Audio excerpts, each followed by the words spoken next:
উত্তর সিকিম ঘুরতে গিয়ে দুর্ঘটনার কবলে পড়ে মৃত্যু এক মহিলা সহ শিশুর। এলাকাবাসী সূত্রে খবর, গত 23 তারিখ নিউ ব্যারাকপুর সুকান্ত সরণির বাসিন্দা শোভন শাসমল সহ তার স্ত্রী পিয়ালি শাসমল এবং তাদের মেয়ে উত্তর সিকিমের উদ্দেশ্যে বেড়াতে যায়।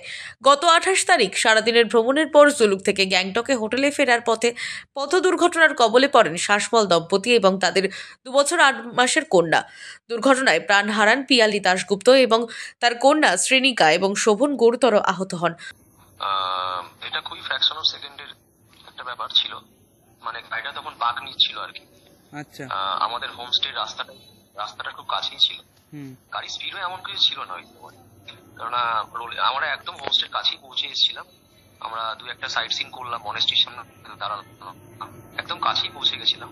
ওই সময় বাঁকটা নিতে গিয়ে ড্রাইভারের ব্রেক, মানে ঠিক মতো ব্রেকটা ঠিক মতো কাটেনি। ও যে সরিয়ে নেওয়া, মানে চাকাটা আগে মারি নেওয়ার সময় চাকাটা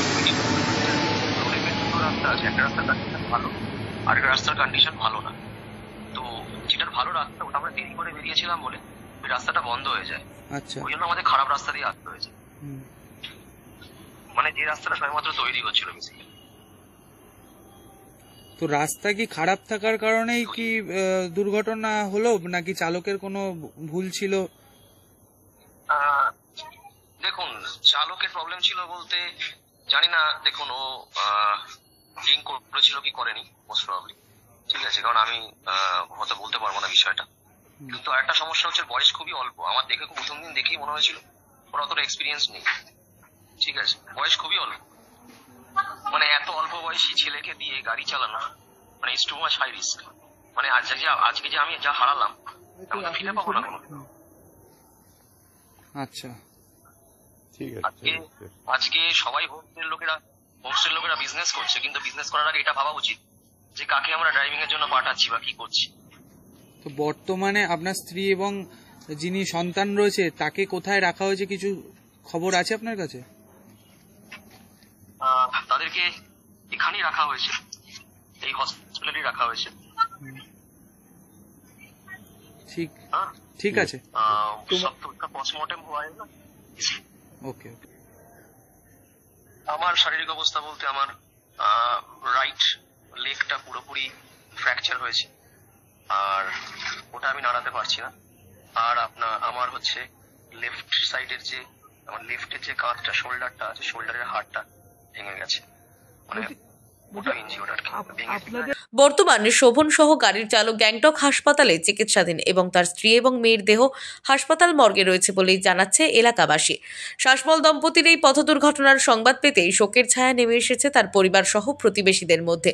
ওখানে গাড়িটা জুলুক যাচ্ছিল, সেখানে আপনার পাল্টি হয়ে গেছে। স্কিড করে খাদে পড়ে যাওয়ার পর আমরা সেইটা খবর পাই। যে পরে রাতে আমরা 12টার সময় খবর পাই যে আমাদের যে শোভন বলে ছেলেটি এখানে থাকে, ওর মিসেস এবং বাচ্চাটা মারা গেছে। যে আমরা সকালবেলা, তারপর রাতে তো আর কিছু ব্যবস্থা করতে পারি না, সকালবেলা আমরা এখান থেকে আমাদের যে চেয়ারম্যান আছেন কবির সাহেব মহাশয়, ওনার বাড়ি যাই। উনি সঙ্গে সঙ্গে দেনান্দেয়ার ওসি এসডিওর সঙ্গে কথা বলে ওখানে যোগাযোগ করে এখানে যে আমাদের মাননীয় মন্ত্রী আছেন চন্দ্রিমাদি, ওনার সঙ্গে চন্দ্রিমাদি নিজে ফোন করেছেন। ফোন করে ওখানে নানানভাবে সিকিম গভর্নমেন্ট, যেহেতু দুটো আলাদা স্টেট, সেখানে ব্যবস্থা করেছেন। সেখানে আবার ম্যাজিস্ট্রেটের সঙ্গে কথা বলে বডি দুটো আপনার পোস্টমর্টম করানোর ব্যবস্থা করে, অথরাইজেশন করে বডি রিলিজ করার সব রকমই উনি ব্যবস্থা করেছেন। এমনকি আমাকে আর ওই জয়ন্তবাবু রয়েছেন, দুজনকে দিয়ে দিয়েছেন যে সবসময় এখানে ফলো আপ রাখার জন্য, যাতে কোনো রকম আর্থিক হোক হোক কোনো অসুবিধে যেন না হয় ওনাদের বডিটা। এখন ওই জন্য আমরা প্রোগ্রামিং করছি যে কিভাবে কি আনা যায়, সেগুলোকে ওনাকে পরের পর জানানোও হচ্ছে। এবং তারপর থেকে প্রশাসনের সঙ্গে যোগাযোগ করে আহত শোভন ও তার স্ত্রী ও সন্তানকে তাদের নিজ বাসভবন নিউ ব্যারাকপুর সুকান্ত সরণিতে আনার চেষ্টা চলছে। 4 দিন আগে গেছিল ঘুরতে।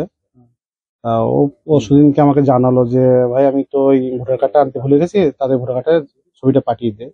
আমি পাঠিয়ে দিয়েছি ওকে। তারপরে কালকে রাত্রেবেলা হঠাৎ ওর মা এসে বাড়িতে কান্নাকাটি করছে যে বিকাশ তুই তাড়াতাড়ি আয়, এরকম অ্যাক্সিডেন্ট করেছে। আমি যাওয়ার পর তার খোঁজ খবর নিলাম, তারপর জানলাম যে অ্যাক্সিডেন্ট করেছে। পায়েল আর বেবি দুজনই এক্সপায়ার হয়ে গেছে। কিভাবে অ্যাক্সিডেন্টটা হলো ওটা? ওটা ওরা হোটেলে ফিরছিল, হোটেলে ফেরার সময় হঠাৎ ব্রেক করেছে, ব্রেক করলে ওরা স্কিড করে গাড়ি হচ্ছে পাল্টি খেয়ে গেছে। পাল্টি খেয়ে যে গাড়িটা উপর থেকে পড়েছে, ওরা পেছনে বসেছিল, মানে আমার বন্ধু শোভনের ফ্যামিলিটা পেছনে বসেছিল, আর মাঝখানে ওর দাদার একটা ফ্যামিলি ছিল। গাড়িটা উঁচু থেকে নিচে ডাইরেক্ট পড়েছে, পড়ার ফলে শোভনের ওয়াইফ বাচ্চাটাকে রক্ষা করার চেষ্টা করেছিল। ও উপরে ছিল, নিচে আছে ওয়াইফ পায়েল ছিল, পায়েল ওখানে স্পট ডেড হয়ে যায়। আর বেবিকে ওখান থেকে উদ্ধার করা হয়েছিল, রেস্কিউ করা হয়েছিল, কিন্তু রাস্তায় নিয়মিত কথা হতো বন্ধুর সঙ্গে, মানে ঘুরতে যাওয়ার পর? সব সময় ও কোথায় যাচ্ছিল ওনারা? ওরা জুলুকে যাচ্ছিল। জুলুক থেকে ফেরার হ্যাঁ, পথে ফেরার এই পথে। ঘটনা? হ্যাঁ, গাড়িতে কি 3 জনই ছিল? না 6 জন ছিল ওরা। বাদ বাকি ব্যুরো